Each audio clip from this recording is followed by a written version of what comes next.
It was when the beer ran out, that's when I hit the whiskey and the bourbon. Quicker.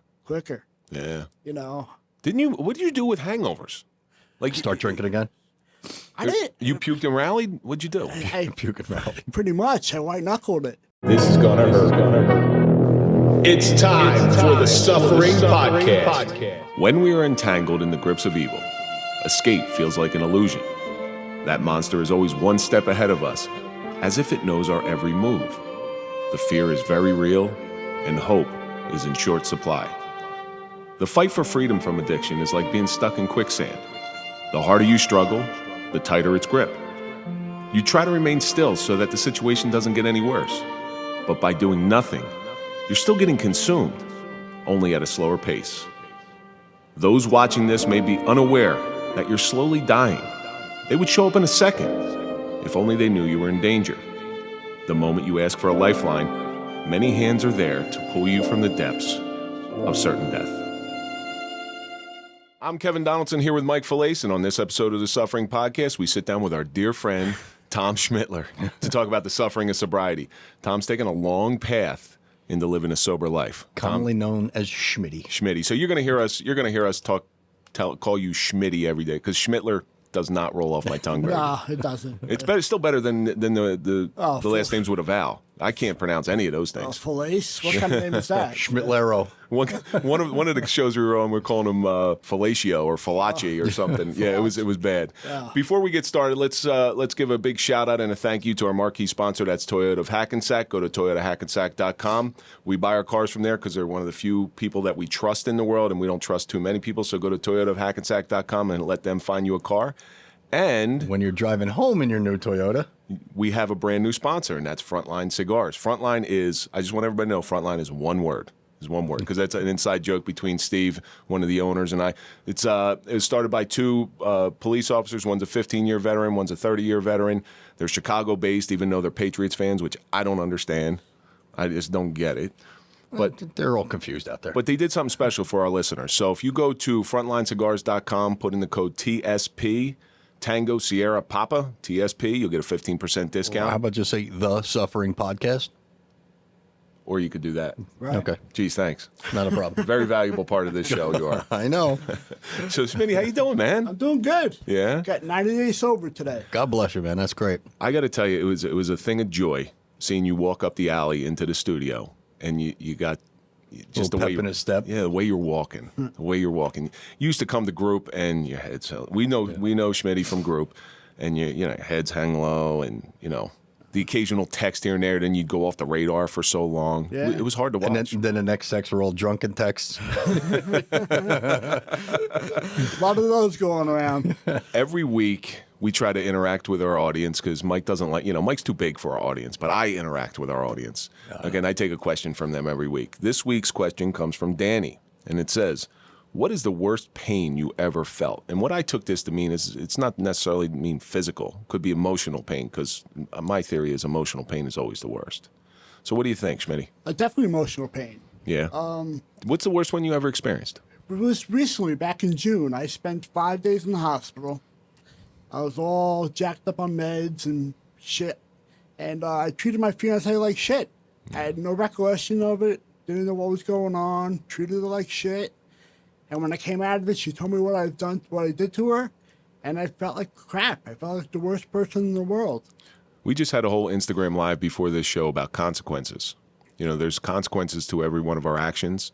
And when we're in that spot that you were in, you're not thinking clearly. You're not thinking of your consequences. Nah, I wasn't thinking of the wall. You don't think about the repercussions from it. How have you gone to repairing that relationship with your girlfriend? Just communication. Communication is key. Well, I'm working on it every day. And And a lot of gifts. yeah. Her birthday's coming up next month, so it should be a good gift. But Aruba's nice this time of year. Maybe you should take her to Aruba. I can spend your money for you. I got no problem with that. Fuck you, Mike.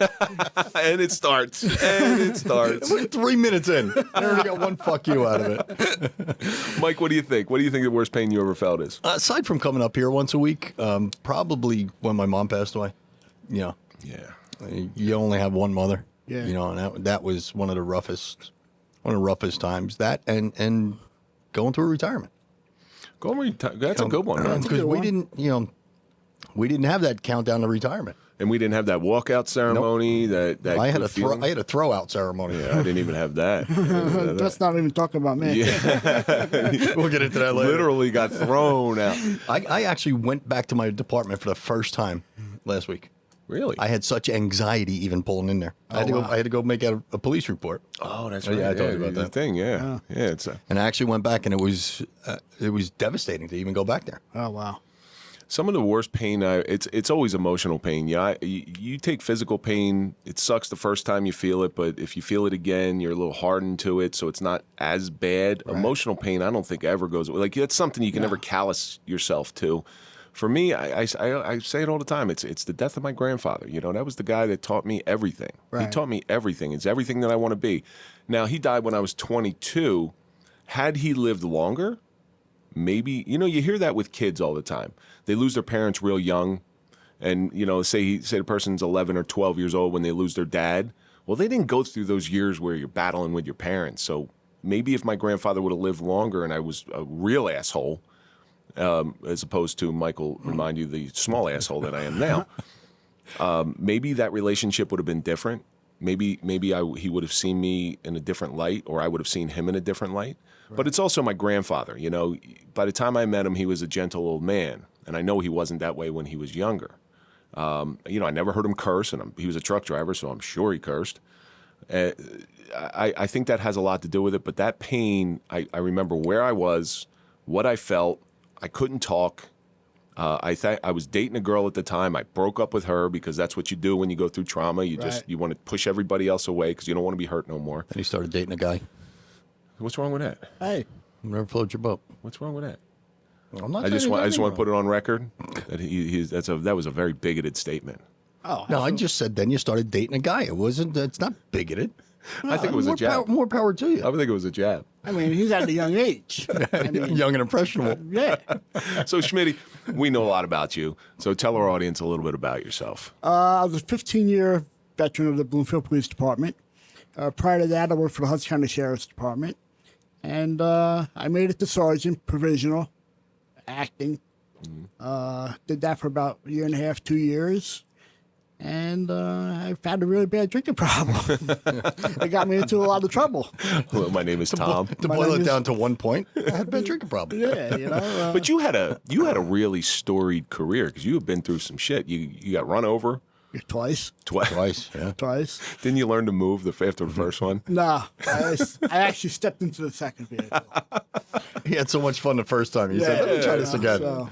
So, and then you were in a shooting too. I had a shooting in 2006. Yeah. So I never got any treatment for that. That was back in the old days of I got hired the tail end of the good times and the start of the new when the era. shit started. What year did you get hired? 2001. So it's the same year as me. So.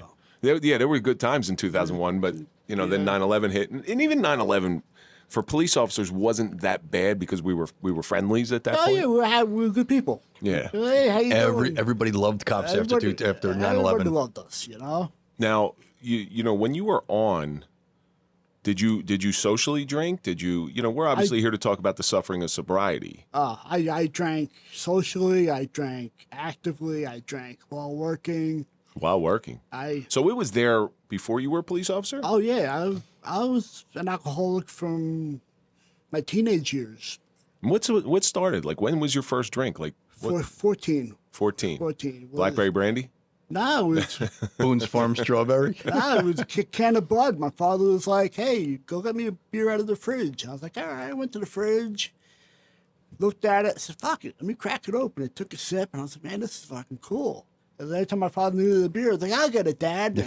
Cracked it open, took a sip. Your Dad, father's you're like drinking a lot these days. My father's like, "Hey, why's my beer can a little fucking low?"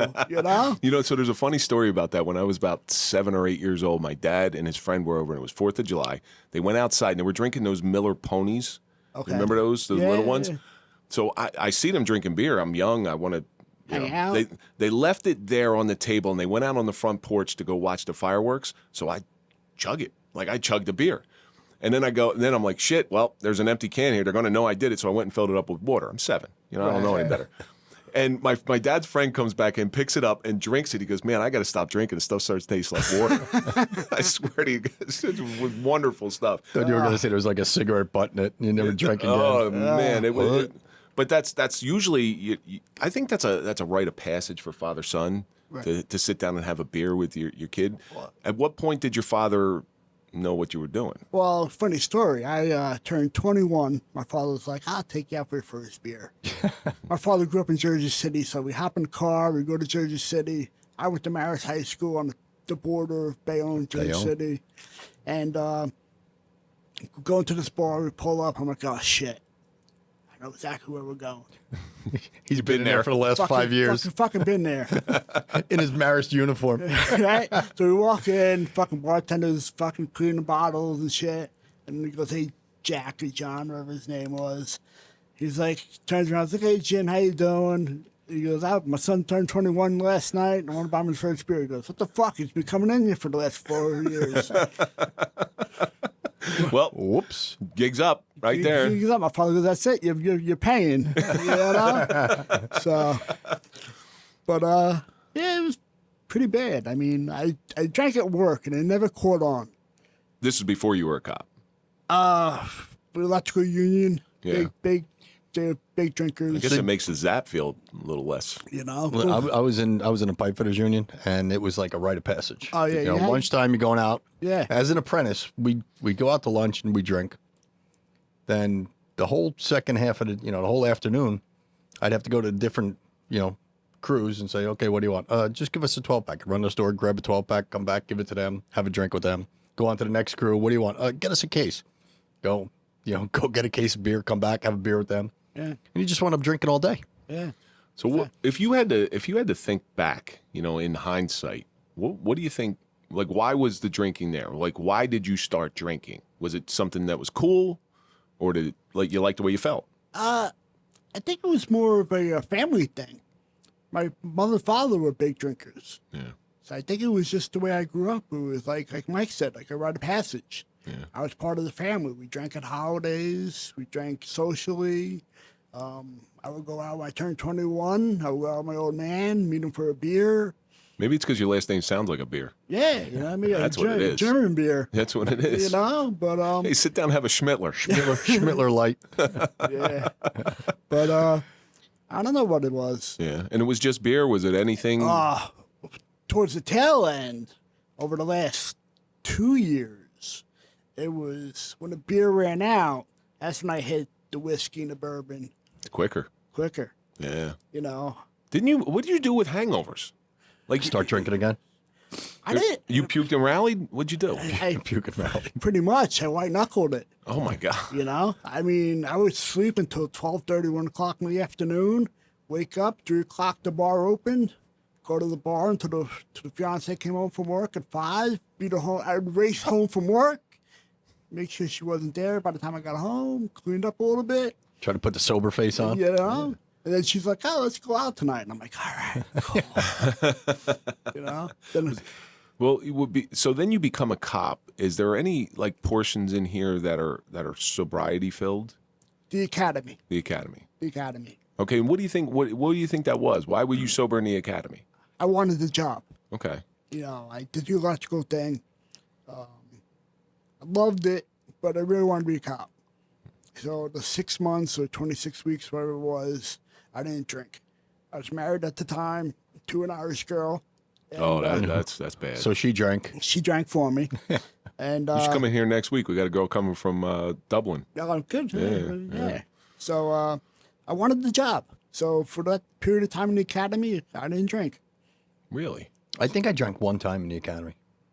We used to go out when we got comfortable and easy into it. We used to go to, because I went to Essex County and we went to Hooters afterwards. Okay. And we used to sit down and have a drink. And some of the instructors would come in and see us all sitting around drinking, and they had a problem with it. You got in trouble that Monday. Yeah, we did. Or We if one of the recruits fucked up at a bar, it got right back to the instructors. we didn't Always. care though. I mean, but it was never. I don't think that was ever a problem at that time. But so you get into the job. Like, when did you start picking it up again? Hanging out with the old timers. Yeah, they love to drink. They love to drink. They'd love to drink. You know. Now, We used to have it where, I'm not going to mention people's names, but when we were in high school, we used to hang out along the river, Snake River. We'd put all our beer over the fence, and we'd leave 1 6-pack on the table. oh, that was for the cops. That's Cop exactly would what come, that is. cop would come every week, take the 6-pack, say, how many times I got to tell you guys not to drink down here? Put the 6-pack in his car, he was gone. That was like the payoff to him, you know. I told you guys not to drink down here. It's at least you were courteous enough about it. Yeah. We paid him off. Yeah.